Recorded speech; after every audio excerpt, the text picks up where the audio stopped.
If you don't know by now, this is a thoroughly amateur production. You've been watching this with your eyes shut. I am Robert McKay. I am a thorough amateur making a thoroughly amateur production here on the Whiskey for Beginners channel.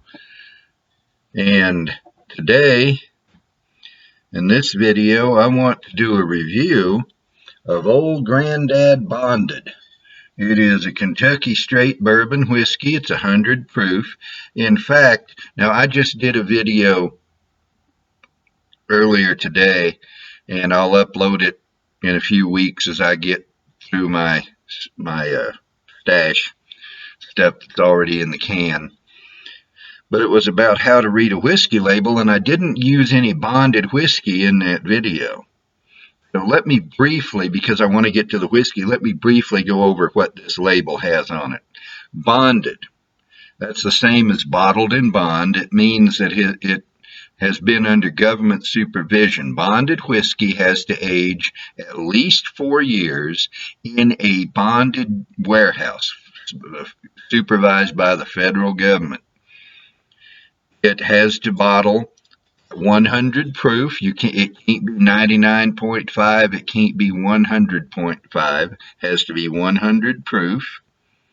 Because it's a straight whiskey, we know it has aged at least 2 years and has no additive or no additional color or flavor, only water to bring it down to 100 proof. I don't believe there's an age statement on here. I don't see one. But because it's bonded, because it's a straight whiskey, we know it's aged at least 2 years. Because it's bonded, we know it's aged at least 4 years. That's the requirement. And so a bonded whiskey will always be a straight whiskey unless they're adding something. And I don't even know if the regulations allow adding color and flavor to a bonded whiskey. I would think not. By the way, usually I hold the bottle like this to pour, and I'm going to put the cork back in and demonstrate why. It's a tight cork. Let me back up. To me, it's easier to hold it this way while I'm pulling the cork. And then already holding it this way, it's easy for me to pour. Well, I want a tad more than that because I want to have something to swirl. It's easier for me then to pour the whiskey.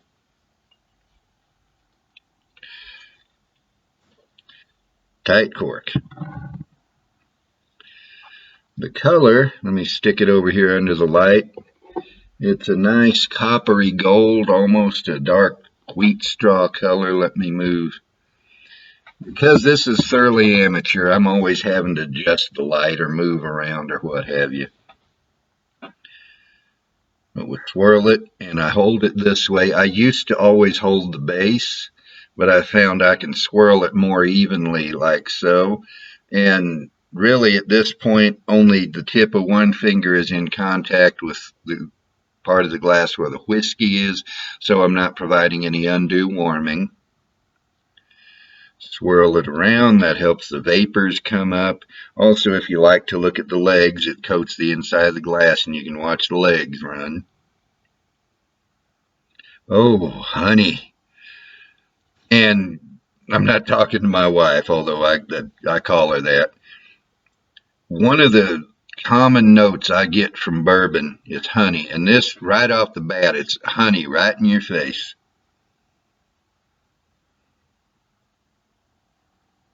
Definitely honey.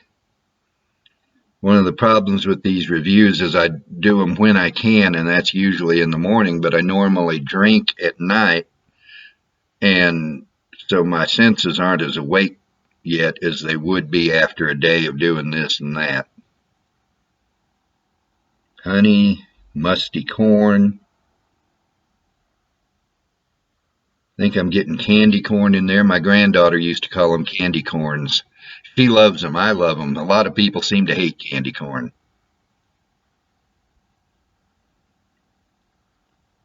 There's something dark in there like cinnamon sugar, maybe brown sugar.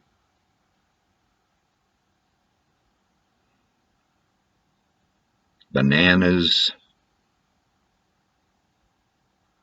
vanilla. Vanilla and bananas for me are markers for bourbon. And a lot of people don't seem to get bananas, but I do very frequently. Something else in there I'm having trouble identifying. But it smells right good. There's corn in there, roasting ears.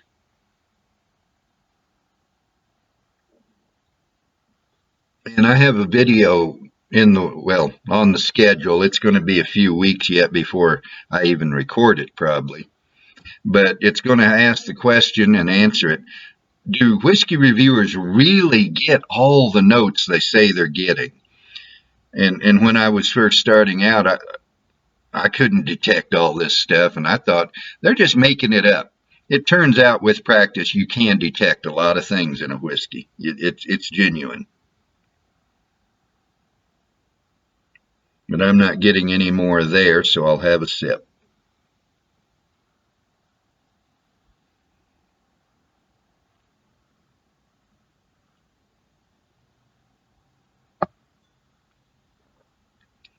Spicy cinnamon sugar, honey butter. There's some just butter in there.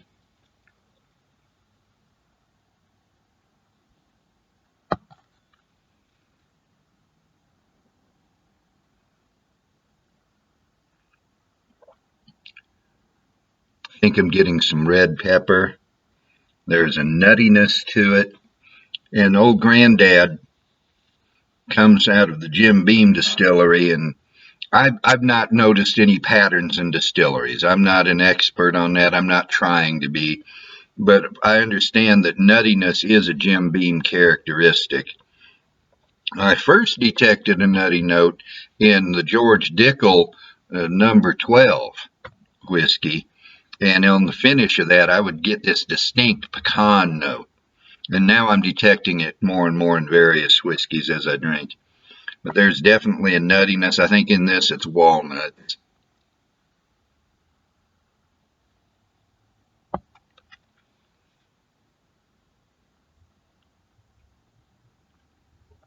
But there's just plain honey also.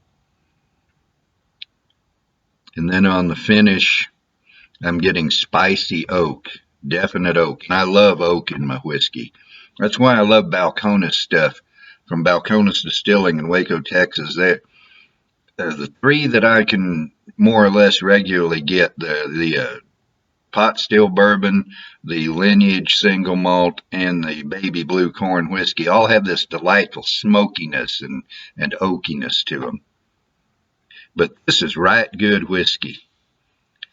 And I'm not going to drink all of this. I just poured enough to give it a good nosing and tasting, and then the rest is going to go into my infinity bottle.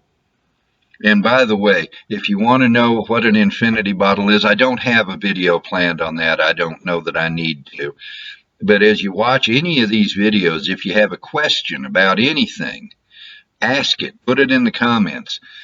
It may be a while because I have a schedule of things. I've planned out basic stuff, whiskey basics. And I want to do that. But eventually, if I get enough questions, I'll do a video on questions. So ask. Please. Also, you can like, you can subscribe, all the stuff everybody always tells you to do. I don't say that. I always forget it because I'm so intent on giving information, which is what I'm trying to do, hopefully in a fairly entertaining manner.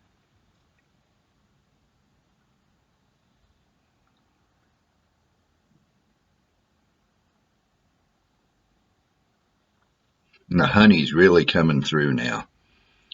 And with 100 proof, I have to be real careful. Alcohol burns your tongue, so does spice. And it can be difficult sometimes to discern the difference between alcohol burn and spice burn, between the simple sensation of the alcohol and the actual taste of the whiskey. But I believe I'm getting black pepper in there as well. On the nose, I'm not getting anything new, and I don't always, but after I've had a few sips, I like to go back and nose it again, because frequently I'll get more notes. Taste and smell are so interconnected. If you've ever tried to eat while you have a cold, you notice that even your favorite stuff is bland and tasteless. It's like eating cardboard sometimes. And that's because what you smell affects what you taste. But this is right fine whiskey. And this bottle was only, I've taken to writing on here. It's easier than trying to keep track of receipts. This was only $24.49, I believe, at Total Wine. I've just recently started writing that on as well, and this was before I started that. But for $25, this is fine whiskey. There's stuff out there that's not bonded, which will cost you $30, $40. There's whiskey that's 50, 60. You get some of that highly allocated stuff that you can't find on the shelf. You'll wind up paying $200, $300, $400, $800 for a bottle on the secondary market. And maybe it's worth it. The value of a thing is the value to the seller and the buyer. If it's valuable enough to the buyer to pay $800 and the buyer wants that much because that's its value to him, then that's the value of that thing in that transaction for those people. For me, I can't feature any whiskey being worth $800 a bottle, not when I can get $30 stuff that's my favorite in all the world. But this is good stuff. It doesn't cost much. I highly recommend you buy it.